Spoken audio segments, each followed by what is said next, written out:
à tous, aujourd'hui sera question de Desierto, de Jonas Cuarón, fils de Alfonso Cuarón, qui avait fait, entre autres, Harry Potter 3. Donc je sais que Jonas Cuarón a déjà réalisé quelques films, mais que j'ai personnellement pas vu. Je sais qu'il a aussi coécrit Gravity, que personnellement j'ai pas trop aimé pour diverses raisons. Mais par contre, j'avoue que j'étais quand même assez intéressé par ce nouveau film justement qui devait sortir, parce que il traitait d'un sujet qui je trouvais assez intéressant et pas très développé au cinéma, à savoir donc, on va dire, le speech de base, c'est un groupe d'immigrés mexicains qui veulent passer la frontière pour aller en Amérique. Normalement, leur trajet doit être assez sûr, mais à cause de l'élément déclencheur du film en fait, ils doivent traverser le désert pour arriver jusqu'en Amérique. Et le problème, c'est qu'ils vont être pris en chasse par un mec, au départ on sait pas trop qu'est-ce qu'il fait là, qui en fait va les prendre en chasse et donc essayer de les tuer un par un quoi. Et donc de base, je trouvais que c'était quand même assez intéressant à traiter au cinéma. Donc j'avoue que j'attendais pas mal ce film. Donc les deux rôles principaux, il y a Gaël Garcia Bernal dans le rôle de Moïse, donc un peu le chef des immigrés. En fait non, c'est même pas leur chef, c'est juste un immigré mais qui va se retrouver être le héros finalement au final. Et en contrepartie, on a Jeffrey Dean Morgan. Jeffrey, ramène-nous des glaçons.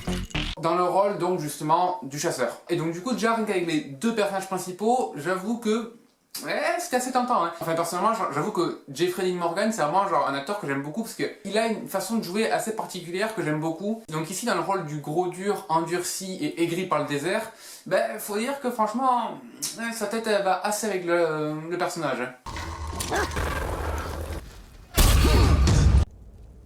Welcome to the land of the free. Bref, pour ce qui est des grosses têtes du casting, elles étaient assez alléchantes, faut le dire. Donc le film se base autour d'une chasse à l'homme, littéralement, et les enjeux seront donc de est-ce que les immigrés vont arriver ou non à fuir le chasseur. Et son chien d'ailleurs, c'est aussi son chien. Et donc j'ai trouvé le film assez intéressant parce que il y avait vraiment genre cette espèce d'ambiance presque de film d'horreur, avec vraiment une ambiance assez oppressante et ce sentiment on va dire un peu à la Michael Myers, où le danger est justement constant et où le mec est pas finalement si pressé que ça d'arriver à son but, on va dire. Il y a cette image vraiment du tueur implacable qui limite avance parce qu'il sait très bien que dans tous les cas, il les aura à la fin. Et donc du coup, je trouve que ça marche vraiment avec ce film parce que, on va dire, les immigrés, ils ont tous peur, ils sont genre sans armes et avec pas beaucoup de ressources, alors que lui, il a un chien pour les traquer, il a un putain de fusil sniper qui est genre vraiment badass et puissant. Et donc, indubitablement, on sait vraiment que genre, le mec arrivera forcément à les choper parce que ils sont trop faibles par rapport à lui, quoi. Même s'ils sont en surnombre. Et donc de ce fait, je trouvais que ça reprenait en quelque sorte plusieurs codes du slasher movie. Slasher movie, pour ceux qui ne le situent pas, c'est genre un film où t'as un mec, un tueur en série qui arrive et qui tue tout le monde dans la ville. Donc genre Massacre à la tronçonneuse, Michael Myers, Freddy, et des trucs comme ça quoi. Et donc du coup dans le film, est-ce que les gens vont réussir? Est-ce qu'ils vont échouer? Je ne sais pas, à vous de voir. D'ailleurs tant qu'on parle on va dire de la fin, je vais pas spoiler, hein, la fin reste quand même assez ouverte et un peu libre à l'interprétation. Et du coup j'ai bien aimé ça. Ensuite parlons de la réalisation du film. Et là franchement je trouve qu'il n'y a pas grand chose à dire. Il y a pas mal de plans qui sont vraiment magnifiques, il n'y a pas à dire. Jonas Cuarón arrive vraiment à retranscrire à l'écran l'immensité on va dire du désert. Il y a vraiment des plans qui sont magnifiques mais aussi gargantuesques quoi. Il y a une scène où le chasseur escalade une espèce d'énorme rocher on va dire pour prendre de la hauteur et pour donc pouvoir les pister sans problème. Et où donc justement après il y a un plan large on va dire où le chasseur se tient droit sur le rocher avec son sniper.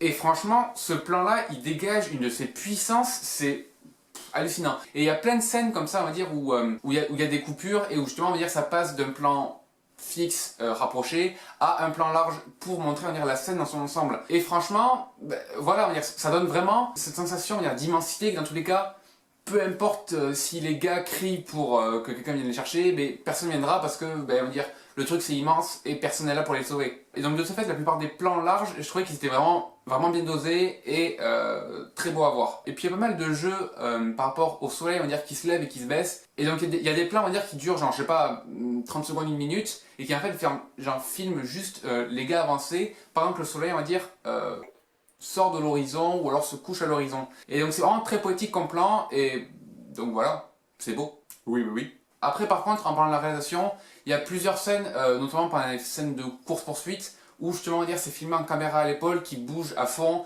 et je suis pas trop fan de ce genre de plan. Et donc je comprends bien qu'on peut pas filmer on va dire en travelling dans un désert qui est tout chaotique et tout. Donc voilà, donc je conçois que l'environnement, on va dire, met des obligations, on va dire, à respecter. Il y a pas mal de plans qui sont vraiment poétiques et beaux à voir, et on va dire, au milieu des scènes, on va dire, où ça bouge à fond, c'est un peu chiant. Mais bon, c'est pas très grave, on va dire. Et puis ça rajoute une sorte de frénésie, on va dire, et de rythme aux courses-poursuites.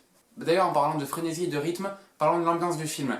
Et franchement, je trouve que l'ambiance est vraiment bonne, on va dire. Il y a vraiment cette sensation de peur constante où on sait vraiment pas ce qui va arriver et quand, et donc voilà, et donc du coup on flippe vraiment avec les personnages, notamment comme je disais tout à l'heure par rapport au fait que le chasseur est vraiment implacable et impitoyable et du coup n'hésitera jamais à les tuer quoi. Et en plus ça franchement cette ambiance perdure vraiment pendant tout le long du film. Après le film dure pas très longtemps, il dure genre 1h30 je crois à peu près, pas beaucoup plus. Et c'est bien parce que le film aurait duré 2 heures, il y aurait eu des temps morts et des temps un peu chiants, donc c'était dommage. Alors que là, le film dure 1h30, il raconte ce qu'il a à nous raconter, c'est fini, on arrête, et voilà, on passe à autre chose. Voilà, donc du coup, l'ambiance du film n'est pas court-circuitée par des moments chiants. Alors, ok, je sais qu'il y en a qui râleront parce qu'il y a pas mal de moments où il se passe rien, où c'est juste des paysages, où on voit les gens marcher. Mais bon, on en reste que c'est une traversée du désert, alors ça peut pas péter dans tous les sens tout le temps. Il faut bien des moments de temps mort où les gens se reposent, ou alors où les gens font juste que escalader. Et puis les temps morts ne servent pas non plus à rien, ils servent juste à développer un peu les personnages de temps en temps, ou alors à faire redescendre la tension pour qu'on se calme un peu et qu'en temps que ça reparte quoi. Oui, c'est ce qu'on appelle le calme avant la tempête. Enfin bref, du coup je trouve que l'ambiance du film est quand même assez bonne, d'autant plus qu'elle est vraiment bien aidée par la bande son, qui est vraiment palpitante j'ai trouvé. En plus la bande son c'est Woodkid qui l'a fait, et Woodkid, moi j'aime beaucoup. Je trouve qu'il a dégagé on va dire, une puissance et une énergie de ses chansons qui fait que ça donne tout de suite on va dire, un effet beaucoup plus théâtral et beaucoup plus, on va dire, immense à des trailers ou à justement un film.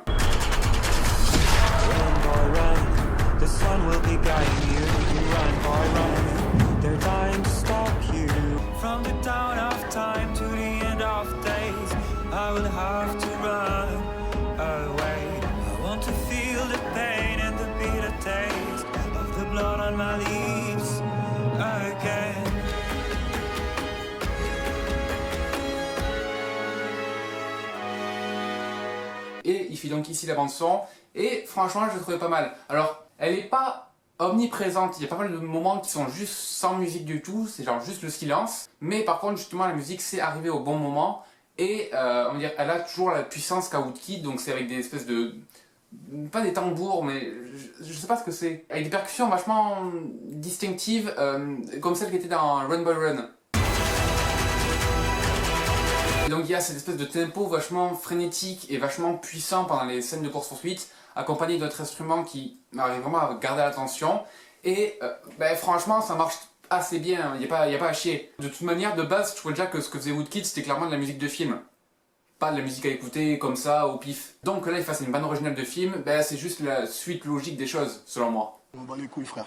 Enfin bref, je sais pas si j'ai beaucoup plus de choses à dire. Alors, je suis conscient que ce film, on va dire, ne pourra pas convenir à tout le monde et que tout le monde ne pourra pas aimer ce film. Enfin, c'est pas forcément un film fait pour le grand public, on va dire comme un film Marvel, un truc comme ça, qui lui peut être voir par à peu près tout le monde. Ici, c'est une ambiance qui est vraiment spéciale et où il se passe pas forcément tout le temps des choses. Et donc voilà, c'est pas un film très conventionnel et genre de divertissement normal, donc je comprends bien que tout le monde n'ira pas forcément le voir parce que voilà. Mais si vous aimez, on va dire, les films un peu plus originaux et hors des carcans habituels du cinéma, moi franchement je vous le conseille. Personnellement je l'ai bien aimé parce que il est assez poétique, il y a des très beaux plans, il y a des bons acteurs. Parce que franchement je le redis, Jeffrey Dean Morgan, il est vraiment terrifiant dans ce film. On va dire, il y a cette espèce de charisme bestial et monstrueux, on va dire, vraiment puissant et bien traité. Et voilà.